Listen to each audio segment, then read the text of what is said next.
Meu nome é Sabrina. Eu tenho 34 anos. E durante muito tempo, eu achei que a casa do meu pai também era um pouco minha, mesmo sem nunca ter visto nada escrito dizendo isso. Não porque eu quisesse herdar parede ou azulejo, mas porque fui criada ali, naquele sobrado antigo de corredor estreito, janela de ferro e armário alto na cozinha, onde meu pai guardava as coisas importantes em pastas plásticas que ninguém podia mexer. Depois que minha mãe morreu, eu tinha 9 anos. Meu pai se casou de novo 3 anos depois. E a Helena entrou na nossa vida com um jeito calmo, voz baixa e uma habilidade impressionante de parecer sensata até quando estava ocupando espaço demais. No começo, todo mundo dizia que eu tive sorte de ganhar uma madrasta organizada, educada, daquelas que não gritam. E é justamente esse tipo de pessoa que mais confunde a cabeça da gente, porque a violência nunca vem em forma de escândalo. Às vezes ela vem em forma de delicadeza seletiva. Helena nunca me maltratou de maneira que desse para apontar com o dedo. Ela só sabia me deixar permanentemente um passo para fora de tudo. Era um me avisa antes de vir, numa casa em que eu cresci. Era um deixa que eu organize os documentos, quando o assunto era meu pai. Era um seu quarto virou escritório, mas você entende, né? Dito com um sorriso pequeno e uma caneca na mão. Meu pai, Alfredo, sempre respondia do mesmo jeito. Não cria caso com coisa pequena. O problema é que coisa pequena, repetida por anos, vira paisagem. E paisagem também machuca, porque a gente aprende a morar dentro da exclusão sem dar nome para ela. Eu saí de casa aos 26, casei, separei, voltei a trabalhar dobrado e mantive com meu pai uma relação feita de visitas rápidas, almoço de domingo e recados curtos no celular. Com Helena eu mantinha a educação, só educação. Quando meu pai morreu, há 7 meses, eu não perdi só ele.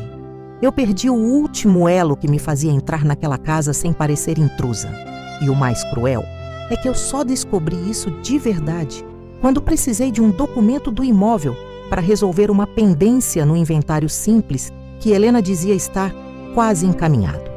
Foi numa quinta-feira de manhã, com cheiro de café requentado e produto de limpeza no corredor, que eu vi pela primeira vez a pasta azul. Ela estava em cima da mesa da sala, fechada, como se tivesse sido colocada ali por um segundo e esquecida pelo destino na hora certa. Na capa, em caneta preta já meio apagada, estava escrito: casa, matrícula, declarações.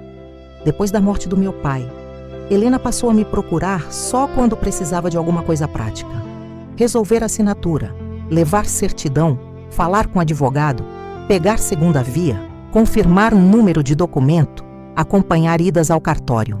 Curioso como nessas horas eu deixava de ser a enteada que precisava avisar antes de aparecer e virava a Sabrina, que é tão organizada.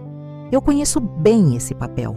Em muita família, a pessoa só ganha valor quando vira apoio logístico da dor dos outros. Fui eu que fechei conta de telefone do meu pai, cancelei a assinatura de revista, achei exames antigos, organizei pastas, separei notas e enfrentei fila de cartório com senha na mão e garganta seca. Helena sempre vinha com o discurso manso de que estava abalada demais para lidar com parte burocrática.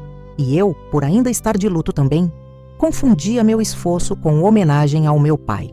Cada visita àquela casa me deixava com a mesma sensação. Eu fazia o trabalho emocional e administrativo, enquanto ela controlava o acesso ao significado das coisas. Uma vez, pedi a matrícula atualizada do imóvel para levar ao advogado. Helena respondeu: depois eu vejo isso, não precisa mexer em tudo agora. Em outra, falei que seria bom revisar documentos antigos do meu pai. Ela sorriu e disse: ele me deixava responsável por essa parte. Essa frase parecia simples, mas sempre soava como uma cerca. Ainda assim, eu segui ajudando, porque luto embaralha nossa capacidade de suspeitar. A gente quer acreditar que a tristeza deixou todo mundo melhor, quando às vezes ela só deixa mais estratégico. Na semana em que o advogado pediu formalmente a matrícula do imóvel e qualquer declaração acessória ligada ao uso ou disposição da casa, Helena me mandou mensagem dizendo que estava com dor nas costas e não poderia ir ao cartório. Perguntou se eu podia passar lá, pegar a pasta azul e levar tudo para o escritório dele. Eu li a mensagem 2 vezes. Parte de mim achou estranho, outra parte achou que finalmente ela estava confiando em mim. Hoje eu sei que em certas famílias, confiança e descuido se disfarçam uma da outra por alguns minutos. Se você já percebeu que, dentro da família, só te chamam quando precisam da sua cabeça no lugar e da sua mão para resolver tudo, continua comigo. Porque foi justamente fazendo esse papel que eu encontrei o documento que explicava anos de desconforto. Eu cheguei na casa pouco depois do almoço. Helena não estava. Tinha deixado a chave com a vizinha e mandado entrar sem cerimônia, o que já era raro. A sala estava arrumada demais, como sempre. Almofadas alinhadas, porta-retrato do meu pai limpo, tapete esticado, cortina meio aberta deixando a luz cair torta no rack. A pasta azul continuava na mesa. Quando eu sentei para organizar os papéis, comecei a encontrar o esperado. Cópia da matrícula, carnês antigos de IPTU, comprovantes de condomínio, recibos de pequenas reformas, contrato de uma pintura feita anos atrás. Só que entre esses documentos havia uma folha dobrada em 4, com firma reconhecida, sem timbre de advogado e sem cara de documento principal. Esse é o tipo de papel que, em família problemática, quase sempre importa mais do que o oficial. Abri. Era uma declaração assinada pelo meu pai, cerca de 1 ano e meio antes de morrer, reconhecida em firma, afirmando que a residência era destinada à posse e administração exclusiva da esposa sobrevivente, sem interferência de terceiros, até ulterior definição patrimonial. Terceiros.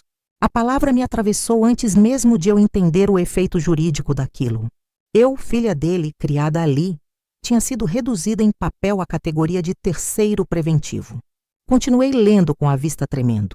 Embaixo, uma frase piorava tudo. Constava que qualquer permanência de descendentes no imóvel dependeria de autorização expressa da esposa. Na prática, aquilo explicava por que Helena sempre agiu como síndica afetiva da casa, como se meu lugar ali fosse concessão e não história. Mas a ferida não terminou nesse papel. Dentro da pasta também havia uma certidão da matrícula atualizada com uma averbação marginal feita meses depois da assinatura da declaração, registrando referência à reorganização possessória vinculada ao casal. Eu não sou advogada, mas sei ler o bastante para reconhecer quando a burocracia está servindo de verniz para uma escolha muito íntima. Meu pai não apenas organizou a vida patrimonial com Helena. Ele formalizou um tipo de distância entre mim e a casa que nunca teve coragem de me contar em vida. Naquele instante, cenas antigas começaram a fazer sentido com uma crueldade retrospectiva que quase dá enjoo. O dia em que Helena transformou meu quarto em escritório sem me consultar. O dia em que guardou minhas caixas na edícula, porque a casa precisava respirar. O dia em que me pediu para não entrar no quarto do casal depois da morte do meu pai. O dia em que disse com doçura que cada família precisa respeitar limites de espaço. Não era só o jeito dela. Havia papel por trás. Havia anuência antiga. Havia um acordo silencioso em que eu nunca fui convidada para existir. Eu liguei para Helena na hora. Ela não atendeu. Mandei foto do documento. 5 minutos depois ela respondeu só: "Isso precisa ser visto com calma." Quando alguém escreve com calma, logo depois de ser flagrado, quase sempre está pedindo tempo para reorganizar a própria versão. Eu sentei no sofá da sala do meu pai, com a pasta aberta no colo, e senti a mesma coisa que eu sentia na adolescência toda vez que chegava naquela casa e percebia que alguma regra tinha mudado sem eu ser avisada. A diferença é que dessa vez a regra tinha carimbo. Na manhã seguinte, fui ao cartório. Eu não queria discutir primeiro, nem chorar em cozinha, nem ouvir explicação pela metade. Eu queria procedimento, documento, sequência, data. Cartório tem essa vantagem emocional. Ali ninguém se interessa pela novela da sua família, só pelo que foi assinado, reconhecido, averbado e pago. Com a matrícula em mãos e a cópia da declaração, pedi certidão dos atos relacionados. Depois de esperar quase 1 hora olhando o painel de senha e ouvindo nomes serem chamados num volume indeciso, fui atendida por um escrevente que localizou os registros complementares. Ele me explicou, dentro do limite do atendimento, que a averbação fazia referência a documento apresentado para resguardar a administração e a ocupação da esposa, e que a declaração reconhecida em firma tinha sido usada como peça de suporte no contexto registral informado. Em linguagem menos polida, aquilo queria dizer que o papel não era um desabafo doméstico guardado em gaveta. Tinha sido levado a sério, anexado à lógica do imóvel e transformado em ferramenta de exclusão prática. Pedi as certidões, paguei as taxas e me sentei no mesmo banco duro de madeira onde vi uma mulher chorando por causa de inventário meses antes. Ali, segurando aqueles papéis, eu finalmente enxerguei meu pai de um jeito que eu evitava enxergar. Ele não tinha sido apenas omisso diante da Helena. Em algum nível, ele concordou com ela. Essa é a parte mais amarga da vida adulta. A gente descobre que algumas pessoas não foram enganadas contra nós. Elas só preferiram a versão confortável da injustiça. Saí do cartório direto para o escritório do advogado. Ele leu tudo devagar, grifou alguns trechos e disse uma frase que me deu mais náusea do que alívio. Isso aqui pode ser contestado em efeitos, mas o dano emocional do conteúdo ninguém desfaz. Ele explicou que a declaração não apagava automaticamente meus direitos patrimoniais, no que cabesse ao inventário, mas servia sim para fortalecer uma narrativa de posse exclusiva da madrasta e restringir a minha presença cotidiana no imóvel. Ou seja, até juridicamente a mensagem era clara. Você pode até ter algum direito no papel da sucessão, mas na vida concreta dessa casa, quem autoriza sua existência é ela. Eu ainda estava absorvendo isso quando Helena entrou no escritório sem avisar. Ela veio arrumada demais para quem dizia estar com dor nas costas no dia anterior. Bolsa no braço, cabelo preso, voz baixa, aquele perfume limpo que ela sempre usou como extensão do próprio autocontrole. Sentou e começou dizendo que meu pai só queria evitar conflito, preservar a paz, impedir que eu levasse pessoas para a casa ou misturasse futuros companheiros num ambiente delicado. Eu ouvi aquilo e tive um tipo de raiva muito específico, porque não era só manipulação, era manipulação com vocabulário de prudência. Perguntei se ela sabia da declaração desde o início. Ela respondeu: seu pai me protegia. A frase saiu limpa, quase doce, e foi justamente por isso que me feriu tanto. Porque traduzida ela dizia: ele escolheu quem merecia proteção. Eu perguntei então por que a pasta estava na mesa. Helena me olhou por 2 segundos e respondeu algo que eu nunca vou esquecer. Eu achei que você fosse entender com o tempo. Não era arrependimento. Era a pedagogia da exclusão. Como se a humilhação pudesse ser melhor aceita por quem amadureceu bastante. Naquele instante, o luto acabou de um jeito feio e começou outra coisa. Se você já viveu a dor de descobrir que a explicação mais gentil pode esconder a escolha mais cruel, continua comigo, porque a minha decisão não foi sobre ganhar uma casa. Foi sobre recusar o lugar de visitante que tentaram me impor na história do meu próprio pai. Passei 2 dias sem entrar em contato com ninguém. Eu precisava separar a filha ferida da mulher adulta, que teria de decidir o que fazer com aquilo. Uma parte de mim queria só ir embora, nunca mais voltar àquela casa e deixar Helena afundada nos próprios arquivos. Outra parte sabia que ir embora em silêncio também era aceitar a narrativa construída sobre mim. A enteada eventual, emocional, passageira, facilmente deslocável. Conversei de novo com o advogado e pedi clareza, não consolo.